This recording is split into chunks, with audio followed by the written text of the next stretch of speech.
Hi guys. அடுத்த topic வந்து கோவப்படுறது. கோவம் அதிகமாக வருது இப்போலாம். ஏன் எதுக்குன்னு தெரியாம எதுக்காக கோவப்படுறோம், என்ன விஷயத்துக்காக கோவப்படுறோன்றதே கோவப்பட்டு முடிச்சதுக்கு அப்புறம் தான் தெரியுது. அப்ப ஏன் எனக்கு கோவம் வருது தெரியல. கோவப்படுறதுனால ஏன் கோவப்படுறோன்றது யோசிச்சே எனக்கு கோவம் வருது.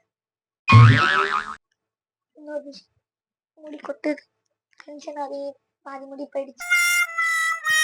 அது ஒரு பக்கம் டிப்ரெஷன்ல போகுது, இது ஒரு பக்கம் ஸ்ட்ரெஸ்ல போகுது. வாழ்க்கை எதை நோக்கி போகுதுன்னு தெரியல. கோவப்படுற நிறையா மாத்திக்கணும். யோகா பண்ண சொல்றாங்க. யோகா பண்ணா எனக்கு அந்த அளவுக்கு பொறுமை இல்லை. எனக்கு கோவம் பார்த்தேன்.